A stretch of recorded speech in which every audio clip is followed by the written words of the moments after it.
Welcome to Pure Brews America. Join us as we travel across Michigan to discover the amazing stories, people, and places that make up the craft beer and spirits industry.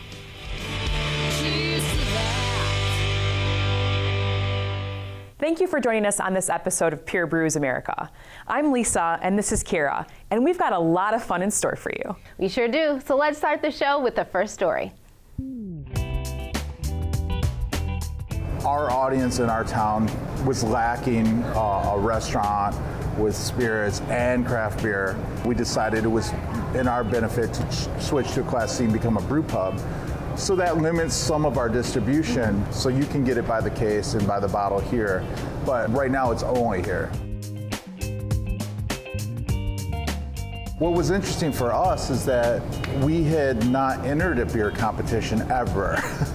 We just became really busy really quickly in those early years, and back then I was doing all the brewing, all the entertainment, a lot of the floor managing.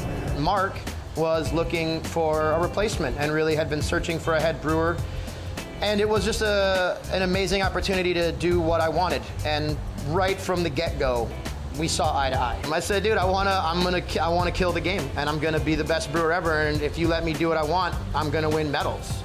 And he was like, okay, let's, okay. And Nick said, hey, let's do a take on an old ale, barley wine, strong ale.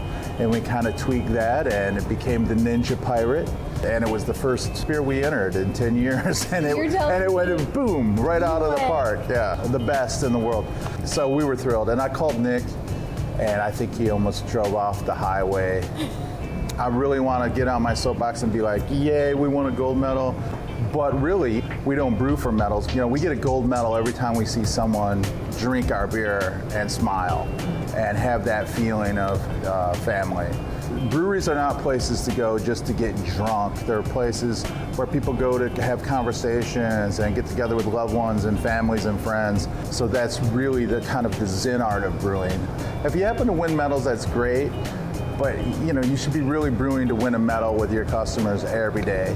And I think we've done that over 10 years. Now it's time to make a delicious craft beer cocktail. Anyone can craft a perfect Bloody Mary quickly and consistently using Zing Zang as their mixer. Start with a scoop of ice, then add 2 ounces of Tito's vodka.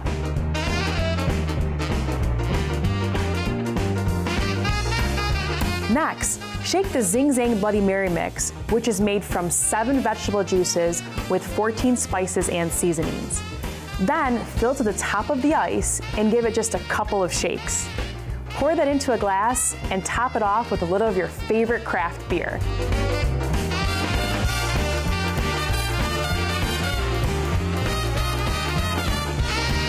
The last step is to garnish your drink with a Vlasic pickle, some olives, a lime, and even a beef stick if you're feeling adventurous.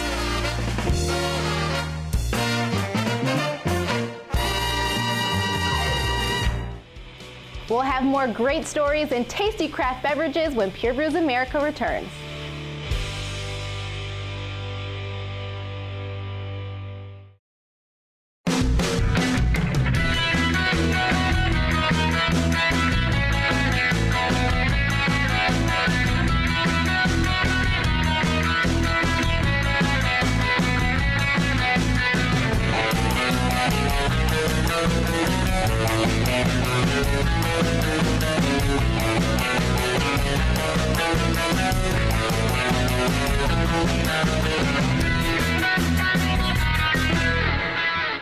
When you graduate from Northwestern Tech, heating and cooling companies take notice. And getting noticed is nice, but even better when it comes with respect.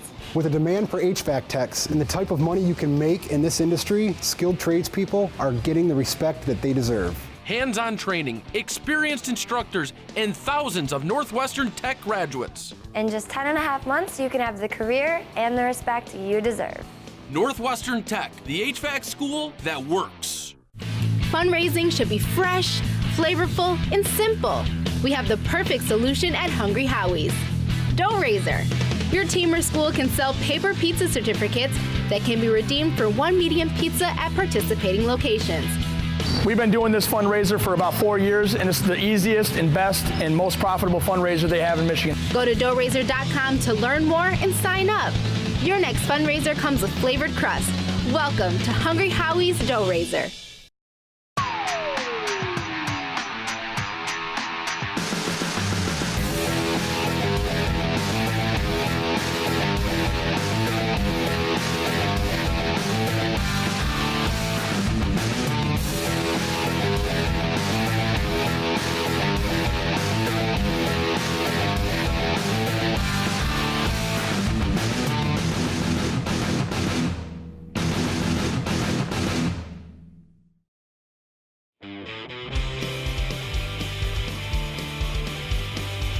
We're back. Thanks for watching Pure Brews America. It's time to meet more fascinating people in the craft beer world.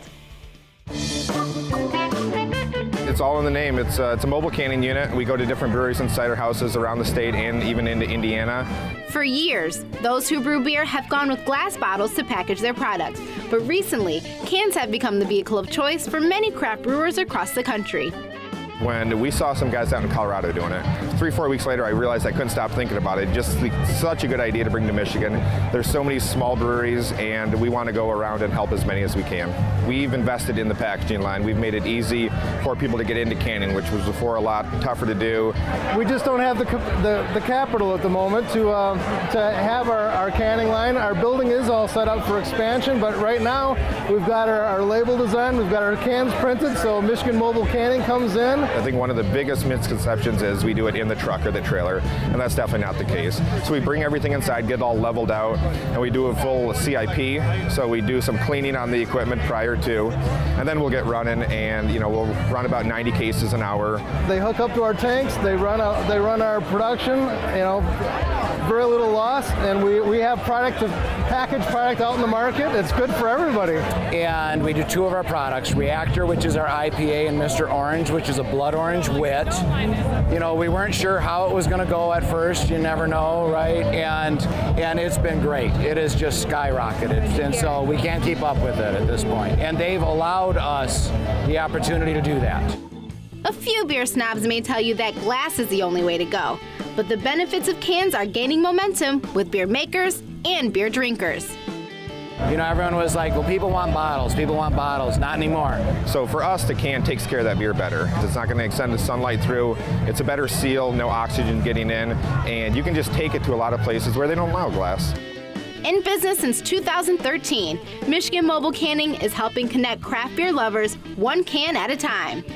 You make friends everywhere you go. It's the perfect job. You're catching up with friends across the state constantly every 3, 4, 5 weeks. The different people hearing the new stories, trying the new beers. So it's a pretty good fit for a lot of our personalities. One of our favorite craft beer bars is HopCat, which opened its first location in 2008. They now have 16 different venues throughout the country. Let's take a look at one of those HopCat openings.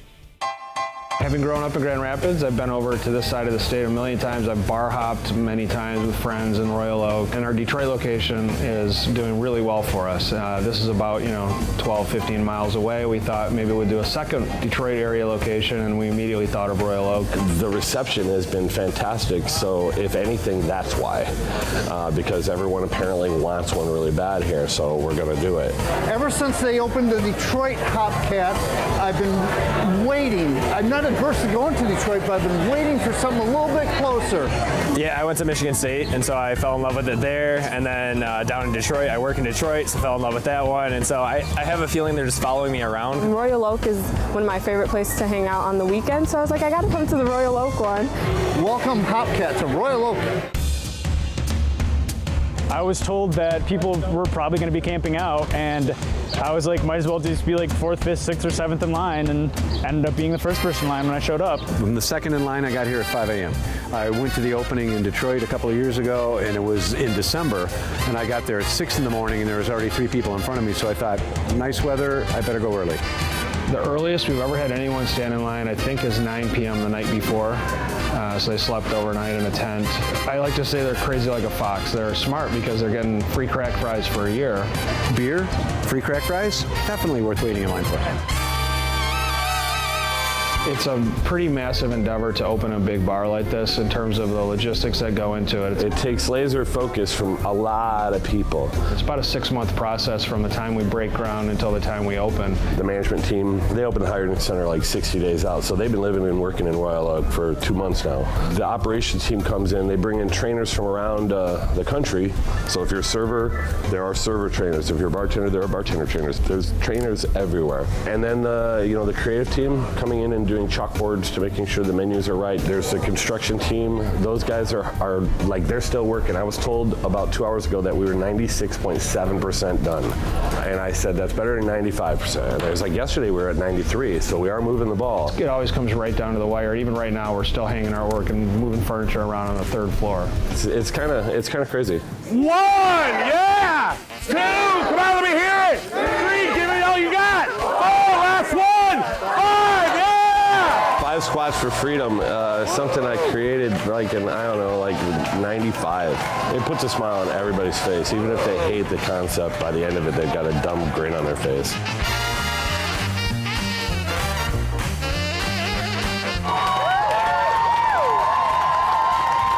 Actually, it exceeds my expectations. It's a very comfy place. You feel right at home right away. And even though this one seems to have a lot of elements from Grand Rapids, I think it's extremely unique as well. So it's 3 floors and we have 3 separate designs. I wanted the first floor to kind of look like a pub, just a warm, welcoming type of place with hardwood and brick and real pub kind of atmosphere. So that's what we did here. This is premier spot. I love the artwork. The jazz theme's cool. I like how it all is. I mean, the wood, the brick, it's looking good. The second floor, we went for an Art Deco kind of speakeasy look. We have Naga hide and leather on the walls. We have a lot of old photographs of old jazz musicians. Rooftop is more of like a loungy cocktail, rooftop deck atmosphere. We actually play tiki bar music up there, a playlist that I put together.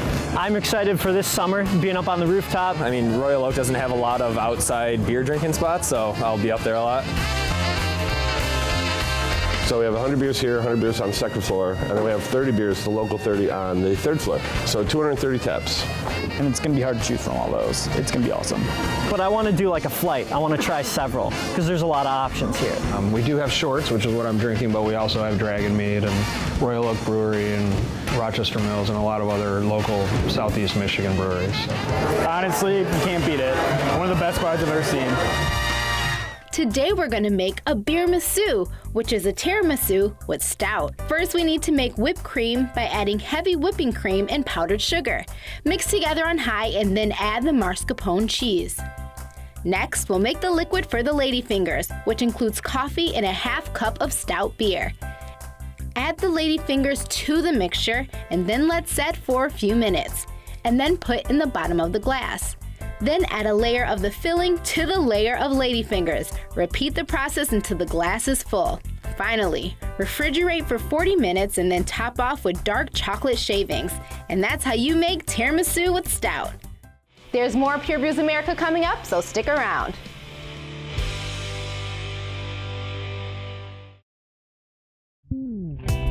For over 10 years, Black Lotus Brewing Company in downtown Clawson has brewed craft beer with soul and passion, served with love and appreciation. Black Lotus also offers the finest craft spirits, specialty wines, food, and live music. And now, our 2016 World Beer Cup gold medal winning Ninja Pirate is available to go and by the case. Black Lotus Brewing, interesting times call for interesting beers. The engine of Detroit has never been idle. Every day steam rises from the Motor City Underground. Each drop of Detroit Steam Vodka is handcrafted with the same passion that went into the foundation of this city. We will not falter in our dedication to bring you a product that embodies the spirit of Detroit. This is Detroit Steam Vodka. Back again. You know me. Pepperoni Asiago. Oh, he's so cute. What's his name? Pepperoni Asiago. I just want to eat him up. Flavor fanatics love us because we make our dough fresh daily and only use 100% real mozzarella. Now get meal deals for any budget. Hungry? Howie! Flavor fanatics welcome. Michigan is full of amazing craft breweries, and this is the place on the east side of the state that you can come and taste everything. We have 66 beers on tap. They change daily. I come here once, maybe twice a week since they started making their home brew, enjoying that as well. The beer's good, the food's really good. Our chef specializes in barbecue food. Phenomenal food here that we make from scratch every day. You need the two to complement each other, the food and the beer. Try something new and discover beer here.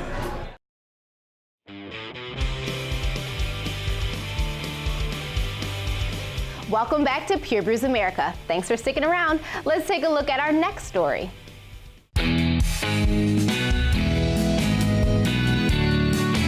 If you have a sweet tooth, then you'll love these candy treats from Mel's Toffee, an award-winning company that partnered with some of the best Michigan breweries. I made the first batch when my girls were in grade school. Now they're in college and a senior in high school. And when I was just starting out, and I'd make a batch and send them to school with it, and then all of a sudden the mom started calling and, you gotta start putting this into stores. So it took me a while to kind of get to that point to go, okay, I'm doing it. I'm doing it.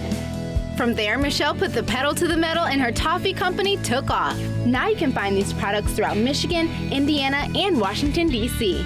So I have a cousin, Matt. Hi, Matt. Who's a home brewer. So I said, hey, Matt, why don't we throw some toffee in your beer and see what happens? So he did, and it was amazing. And I was at Black Lotus in Clawson, and they noticed my t-shirt, and so they're like, what is Mel's Toffee? So I brought it in, and then the brewer, Nick, was like, oh my God, I could do this with it, and this with it, and this with it. And then I went up to Right Brain, and they were like totally on board, we're doing it. So then the next day he said, I need 60 bags of that. And it's just a really fun partnership.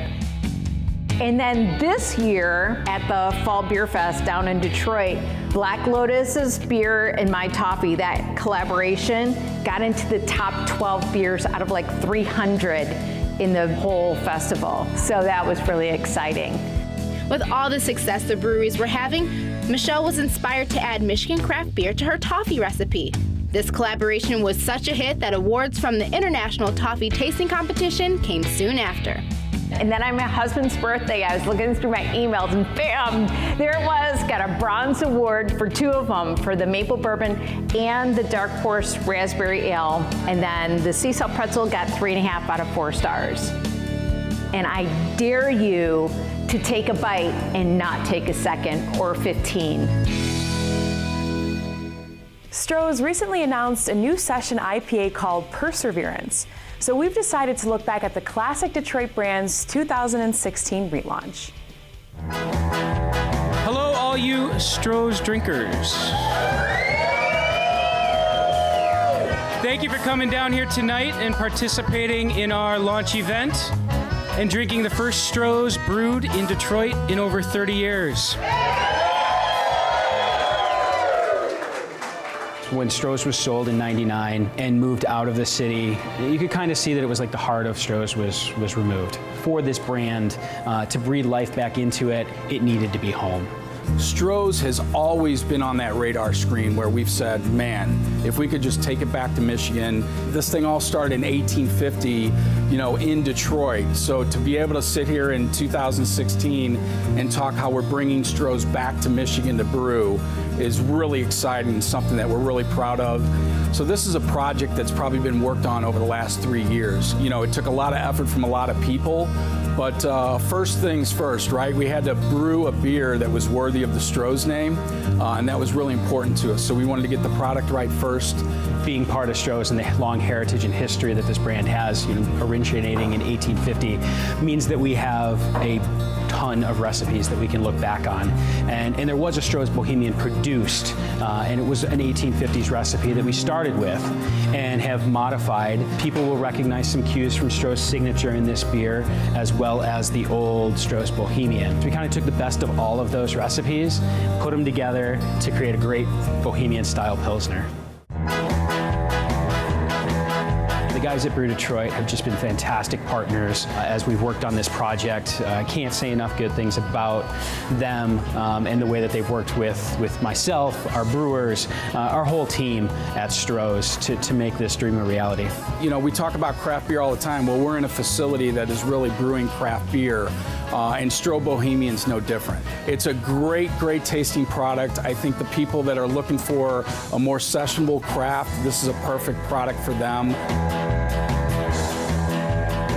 I like it. It's very drinkable. It's very easy, not overly hoppy. So from a craft beer perspective, it would be a very sessionable beer to drink with a great history behind it. The first time I tried it, it tasted like the first time I ever had a beer. And it's so distinct, like I've had so many different beers. This is what I think of when I think of like a traditional beer. And to have people remember, particularly those who grew up with Stroh's, whether it was the ice cream or the beer, to have it be part of our history and for the new generation to be adding to that legacy of Stroh's. And you see kind of a new generation of people that are getting excited about Stroh's and an old generation kind of coming back in, and they're both having this great conversation around a Stroh's beer. Here's to Stroh's being back and brewed in Michigan, brewed in Detroit, and here's to Stroh's Bohemian. Here. Cheers. We're taking a quick break, and we'll have more craft beer goodness when we return.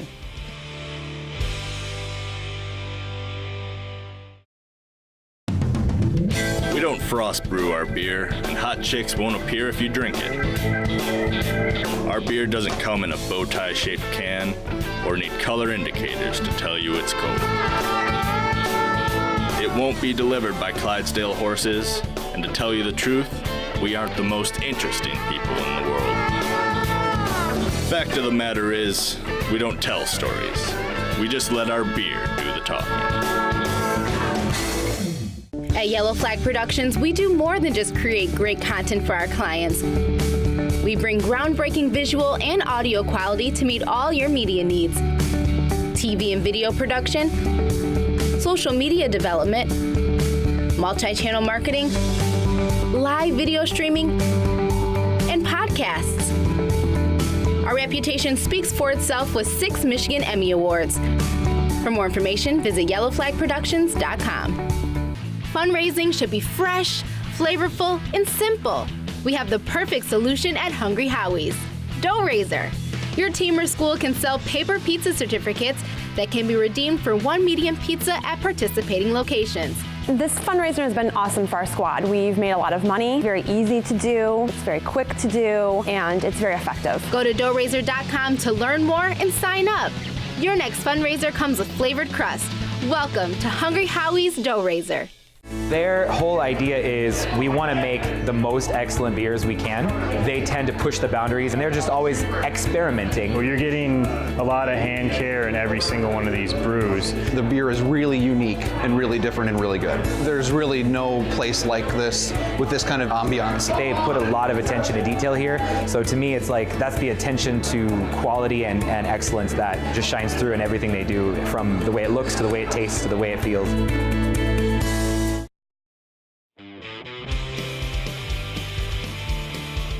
Now we're going over to Dearborn Heights to chat with Andrew Starnes from Rusted Crow Distillery.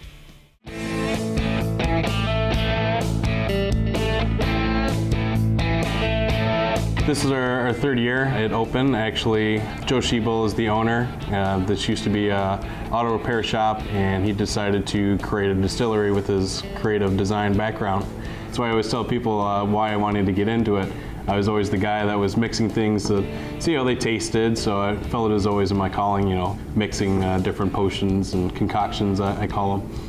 Our moonshine is straight corn and sugar mash, so all we do is, you know, cook down the corn, get it to convert all the sugars and starches, add the sugar to increase the alcohol content, and let it ferment with a general baker's yeast. So a similar recipe I actually learned, from a family member. That was kind of how I got the first lessons of how to make moonshine.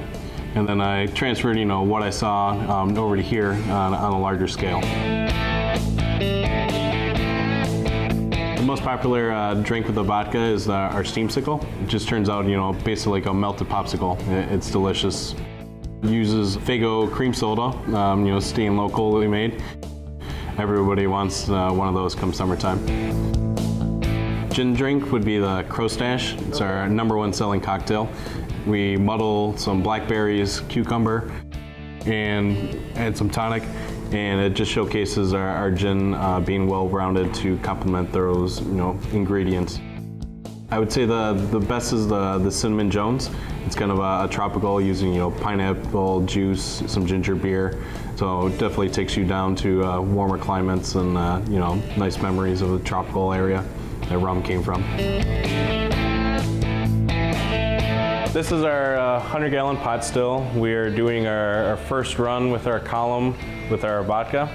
So what we did was we fermented corn, and to make our base, we start with a distiller's beer. So essentially, we're going to take beer, heat it up to boiling temperature, about 172 degrees, and that is going to turn into a vapor, which will travel up our column. Each level plate is going to condense that liquid to get more and more impurities out, increasing the alcohol content. And then eventually it's going to travel down our column and cool down. So it's going from a liquid to a gas, back to a liquid, and then we'll collect it and put it in a bottle for people to consume.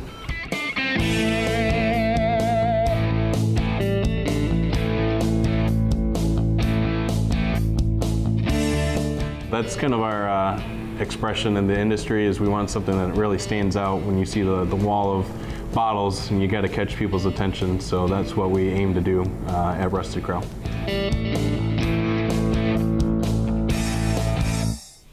What's better than craft beer and a great meal? A great meal made with craft beer, of course. Check out this amazing recipe. Hey, I'm Gary. And I'm Chris. We're from HopCat. Today we're gonna make beer jerky. All right, Gary, we're gonna start off with our beer marinade for our steak. We're gonna start with soy sauce, a little bit of garlic, a pinch of black pepper there. And then we've got roasted red pepper flakes there. You need to squeeze a little bit of lime juice in there. 1 bottle of beer. We're using a dark Belgian for this. This is a flank steak, which I'm gonna cut into thin strips so we can get our jerky nice and thin. All right, so we've got our marinade. We've got our flank steak cut. So we're gonna add the flank steak to a bag. All right, here you go. Let's add some marinade to these. Bag test. All right. All right, next we're gonna take our meat that's been marinated overnight, and we're gonna put it on this rack here and throw it in the oven. What temperature are we gonna cook this in? How long? We're gonna cook this in the oven at 170 for about 6 hours. Cheers. Cheers. Well, that's all the time we have for this episode. We hope you enjoyed the show. You can find out more about us on our website, purebrewsamerica.com, and make sure you follow us on all social media. Thanks for watching. We'll see you next time.